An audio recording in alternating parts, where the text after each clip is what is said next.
Hello aspirants, welcome and welcome back to my channel.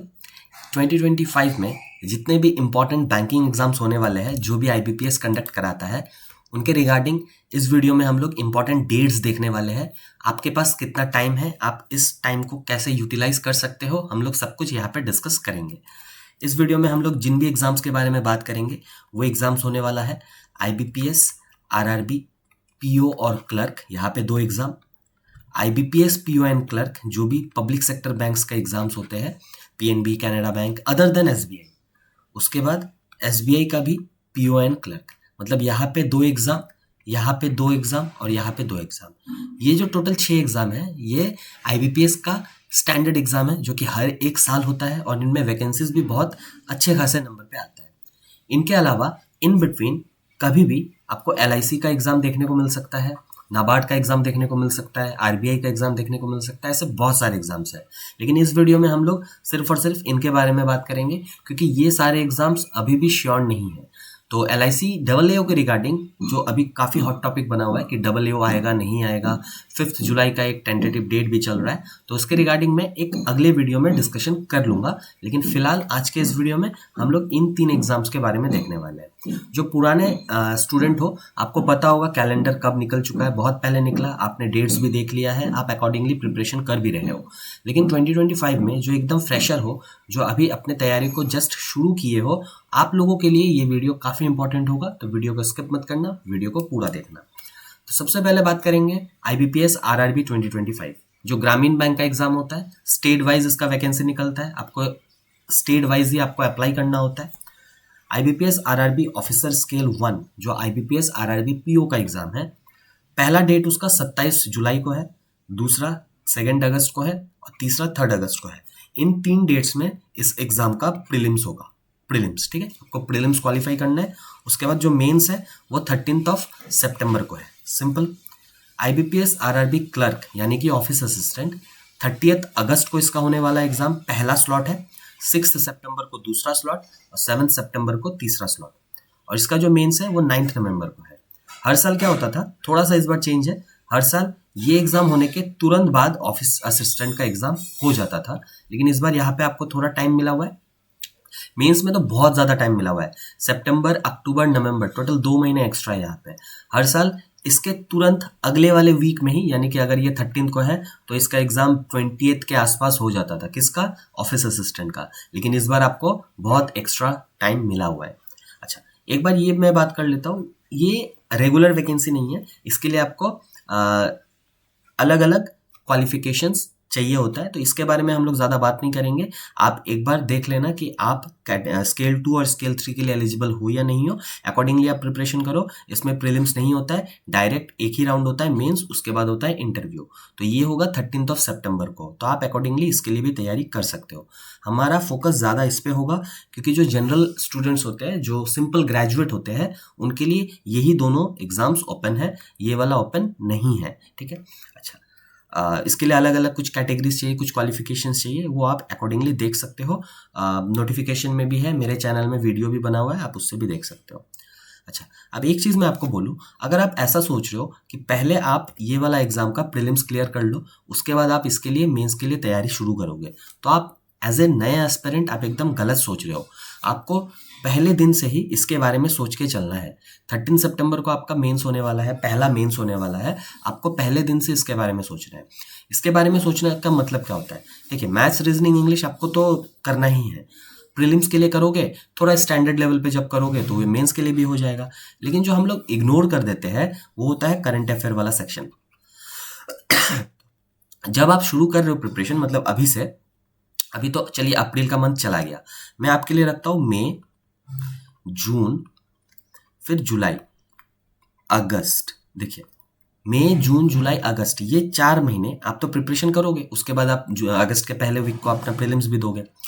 लेकिन in between आपको हर दिन current affair पढ़ना है, हर दिन आपको करंट अफेयर पढ़ना है, नोट्स बनाने हैं, जो भी है रिवीजन करना है, सब कुछ करना है।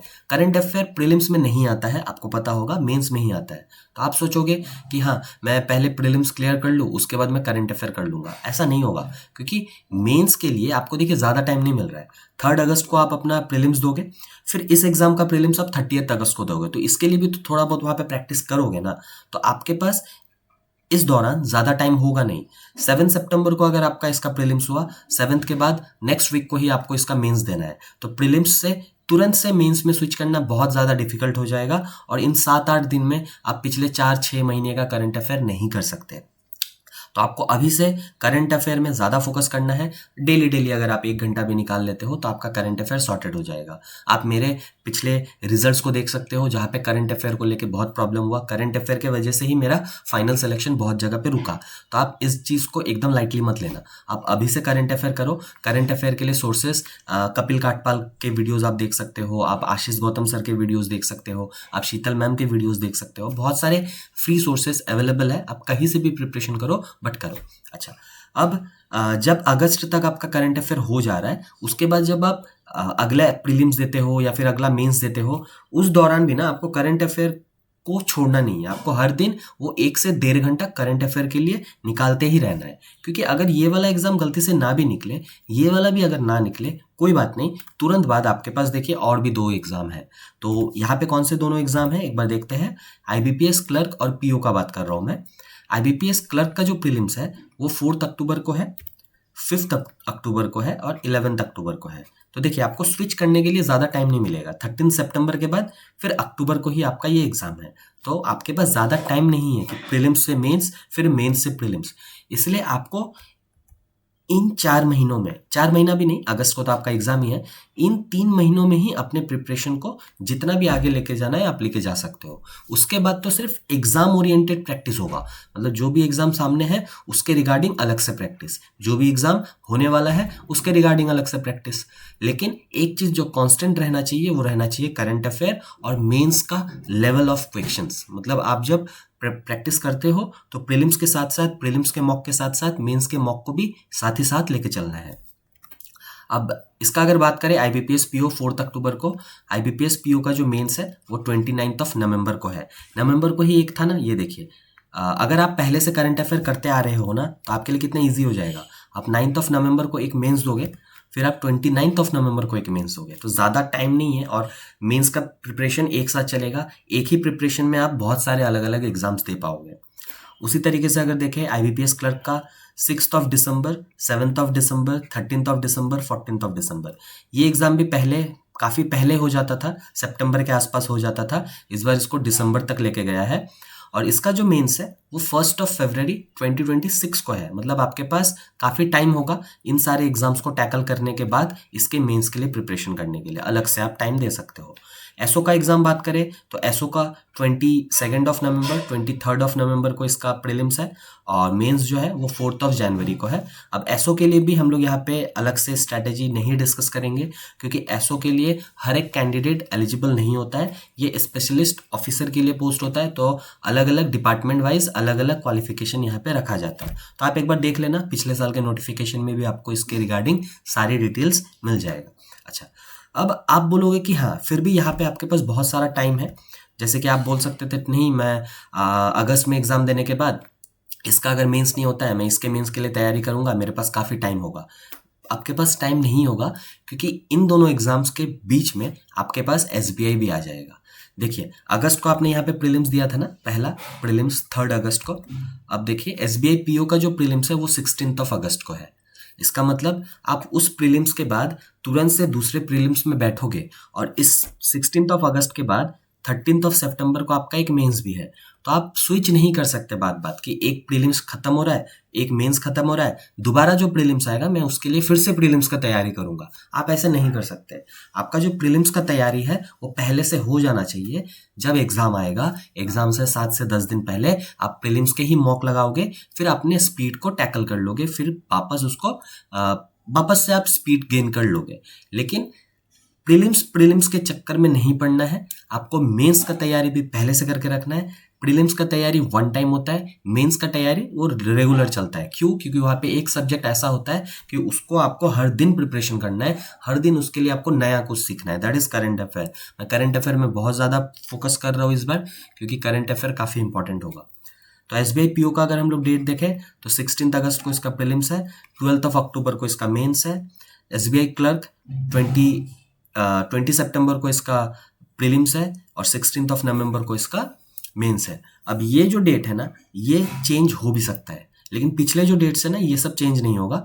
ये चेंज क्यों हो सकता है? क्योंकि SBI अपना कैलेंडर रिलीज नहीं करता है। ये जो डेट्स है, ये मेरे डेट्स नहीं है, ये आकाश यादव सर बोल के एक सर है, आकाश सर, उन्होंने ये डेट प्रेडिक्ट किया हुआ है और इनके डेट लगभग 99.99% एकदम कंफर्म्ड होते हैं। तो आपको इन्हीं डेट्स को अपने दिमाग में फिट कर लेना है कि SBI का एग्जाम इन डेट्स को इस साल होने वाला है, ठीक है। अब अकॉर्डिंगली आप प्रिपरेशन करो। मैं एक बार फिर से, आपके पास सारे के सारे डेट्स हैं, आप स्क्रीनशॉट यहाँ पे ले सकते हो। मैं इन 3 मंथ को आपको टारगेट करने को बोल रहा हूँ। इन 3 महीनों में आपको अपना प्रीलिम्स पूरा कंप्लीट कर लेना है, लेकिन साथ ही साथ मेंस के लिए भी प्रिपरेशन करते रहना है। और मेंस के अलावा जो एक्स्ट्रा पार्ट होता है करंट अफेयर, उसको तो आपको हर दिन करना है। अभी से आप शुरू करोगे, जब तक आपका सिलेक्शन नहीं हो जाता तब तक आपको डेली बेसिस पे करंट अफेयर करना ही करना है। लेकिन अगर आप एकदम फ्रेशर हो, आपके पास अभी प्रीलिम्स का भी तैयारी नहीं है, तो आप कोशिश करो इन 3 महीनों में अपने पूरे सिलेबस को आपको देख लेना है। अगस्त में आप पूरा मॉक टेस्ट के लिए रखो, मॉक टेस्ट दे के आप अपने स्पीड को अटेंड करो। लेकिन इस बीच जब आप अपने प्रीलिम्स की तैयारी को कर रहे होंगे तो मेंस की तैयारी को स्किप नहीं करना है। ऐसा कैसे कि डायरेक्टली आप मेंस की तैयारी पे चल सकते हो, आराम से जा सकते हो। लेट्स से एक टॉपिक है परसेंटेज। परसेंटेज का एक टॉपिक आपने कंप्लीट कर लिया, उसके स्टैंडर्ड लेवल के क्वेश्चंस भी आपने लगा दिए, अब आपको थोड़े हाई लेवल के क्वेश्चंस भी लगाने हैं, मतलब साथ ही साथ मेंस का तैयारी भी हो रहा है। बस इस तरीके से आपको आगे जाना है, मैं यही आपको बोलना चाहता हूँ, ठीक है। बाकी एकदम डिटेल स्ट्रैटेजी वगैरह मई के फर्स्ट वीक में मैं डालने का कोशिश करूँगा। तब तक के लिए आप इन डेट्स को मैनिफेस्ट करो, आपके सामने ये डेट्स रखो, आप अकॉर्डिंगली अपना एक प्रिपरेशन का स्ट्रैटेजी, प्रिपरेशन का एक प्लानिंग अपने सामने रखो, ठीक है। चलिए मिलते हैं अगले वीडियो में, तब तक के लिए keep preparing and all the best for your exam.